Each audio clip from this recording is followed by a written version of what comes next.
بسم اللہ الرحمن الرحیم۔ اللہ کے نام سے جو رحمان اور رحیم ہے۔ السلام علیکم ورحمۃ اللہ، نحمدہ ونصلی علی رسولہ الکریم۔ اعوذ باللہ من الشیطان الرجیم، بسم اللہ الرحمن الرحیم۔ رب اشرح لی صدری ویسر لی امری واحلل عقدۃ من لسانی یفقہوا قولی۔ رب زدنی علما، رب زدنی علما، اللہم رب زدنی علما نافعا، آمین۔ یہ مہینہ جو کہ شعبان کا مہینہ ہے، اس میں ایک رات آتی ہے جو 14 اور 15 تاریخ کے درمیانی رات ہے، اس کو شب بارات کہتے ہیں۔ حقیقت یہ ہے کہ جن 2-4 راتوں کی فضیلت خاص طور پر بیان کی جاتی ہے اور اس میں صحیح و غلط کی تمیز نہیں کی جاتی، ان میں سے ایک شعبان کی 15ویں رات کی فضیلت ہے، جس کو عام طور سے شب بارات کہا جاتا ہے۔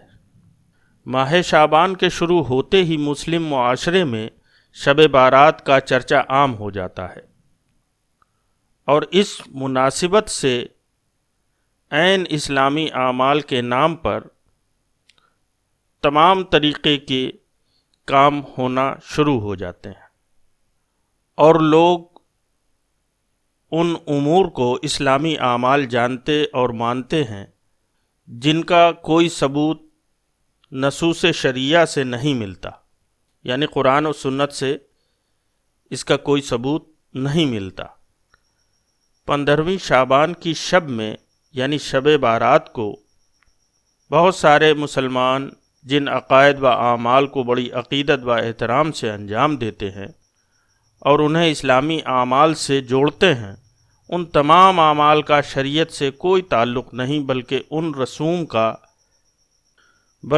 رسوم و عقائد پر علماء اسلام نے نکیر کی ہے۔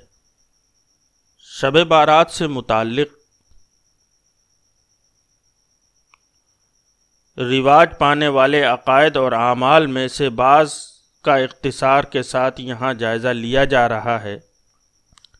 شب بارات کی فضیلت میں بہت سی احادیث بیان کی جاتی ہیں، لیکن ایک حدیث کو چھوڑ کر ساری احادیث ضعیف اور موضوع ہیں۔ البتہ اس رات کے بارے میں نبی صلی اللہ علیہ وسلم کا یہ ارشاد صحیح سند کے ساتھ روایت کیا گیا ہے، اللہ تبارک و تعالی شعبان کی 15ویں رات کو اپنی مخلوق کی طرف نظر رحمت دیکھتا ہے، پھر ساری مخلوق کو مشرق اور کینہ پرور کے علاوہ بخش دیتا ہے۔ صحیح ابن حبان، طبرانی، شعب الایمان، بیہقی، جبکہ دوسری احادیث میں یہ الفاظ مذکور ہیں کہ بے شک اللہ تعالیٰ شعبان کی 15ویں رات کو اپنے بندوں پر نظر رحمت ڈالتا ہے، پھر مومنوں کو بخش دیتا ہے اور کافروں کو مہلت دیتا ہے اور کینہ پرور لوگوں کو چھوڑ دیتا ہے، یہاں تک کہ وہ اپنے دلوں کو کینہ سے پاک کر لیں۔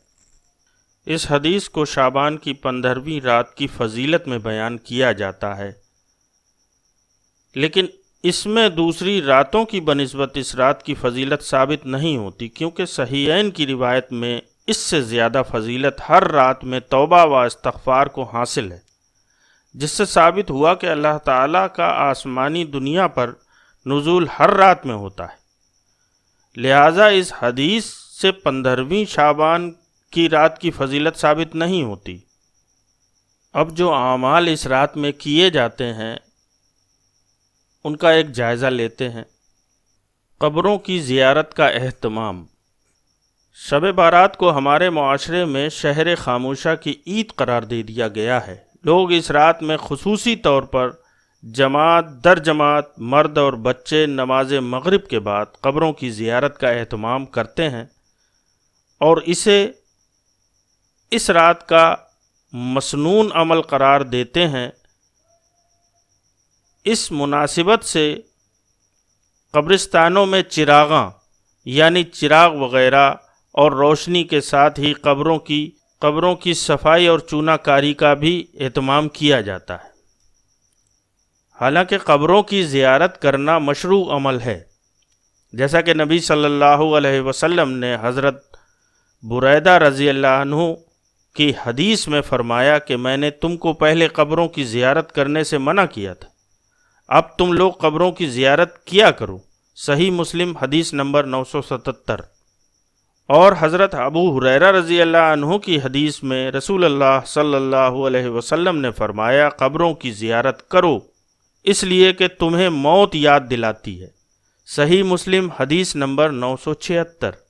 بے شک پیارے آقا صلی اللہ علیہ وسلم نے ہمیں قبروں کی زیارت کرنے کی اجازت دی ہے، بلکہ حکم دیا ہے کہ قبرستان جایا کرو، وہاں پر ٹوٹی پھوٹی قبریں دیکھ کر تمہیں آخرت کی یاد آئے گی، لیکن کسی خاص دن کے لیے پیارے آقا صلی اللہ علیہ وسلم نے نہیں فرمایا، بلکہ یہ حکم عام ہے، عام دنوں میں ہے۔ کسی بھی دن ہم قبروں کی زیارت کے لیے جا سکتے ہیں، قبرستان جا سکتے ہیں، اور اکثر و بیشتر ہمیں جانا چاہیے، لیکن ہم اس کے لیے ایک خاص دن مخصوص کر لیتے ہیں، جیسا کہ حضرت عائشہ رضی اللہ عنہا سے مروی حدیث سے استدلال کرتے ہیں کہ ایک رات رسول اللہ صلی اللہ علیہ وسلم حضرت عائشہ رضی اللہ عنہا کے وہاں تھے۔ آپ صلی اللہ علیہ وسلم اچانک وہاں سے نکلے، حضرت عائشہ رضی اللہ عنہا بھی آپ کے پیچھے پیچھے نکلیں تو کیا دیکھتی ہیں کہ آپ بقیع قبرستان میں تشریف لے گئے۔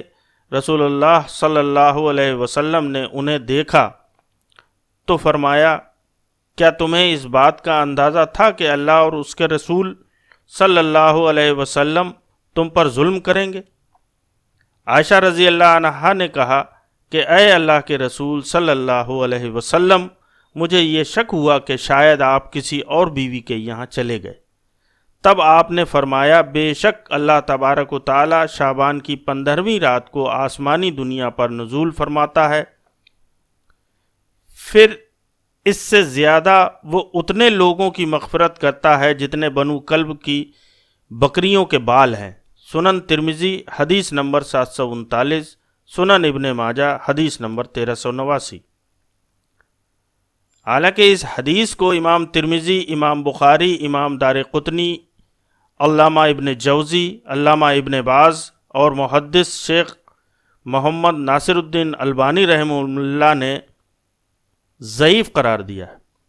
پھر اس سے شب بارات میں قبروں کی خصوصی زیارت کی مشروعیت کا ثبوت کیسے حاصل ہوگا؟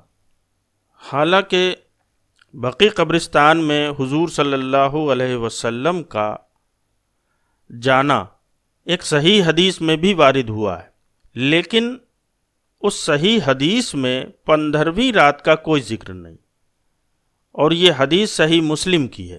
آپ صلی اللہ علیہ وسلم نے فرمایا یعنی جب تم نے دیکھا تو اس وقت میرے پاس جبرائیل علیہ السلام آئے تھے، انہوں نے تم سے چھپتے ہوئے آہستہ سے مجھے پکارا تو میں نے بھی تم سے چھپتے ہوئے انہیں آہستہ سے جواب دیا، اور تم نے اپنے بعض کپڑے اتارے ہوئے تھے، اس حال میں وہ اندر نہیں آ سکتے تھے۔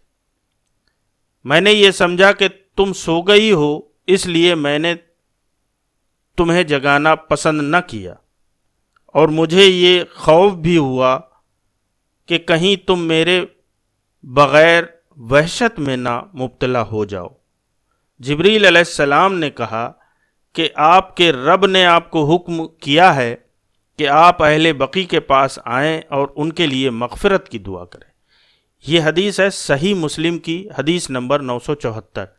یہ ہے وہ واقعہ اور یہ ہے وہ حدیث جو صحیح ہے، اس میں 15ویں شعبان کا کوئی ذکر نہیں، اور جن حدیثوں سے ہم استدلال کرتے ہیں، یعنی ہم شب برات جن حدیثوں کی بیس پر مناتے ہیں، تو وہ ساری کی ساری ضعیف حدیثیں ہیں، جنہیں امام ترمذی، امام بخاری، امام دارقطنی، علامہ ابن جوزی، علامہ ابن باز اور شیخ البانی نے ضعیف قرار دیا ہے۔ لہٰذا ثابت ہوا کہ واقعہ بقیع کا شب برات سے کوئی تعلق نہیں، اور نہ اس کا کسی صحیح حدیث میں ذکر ہے۔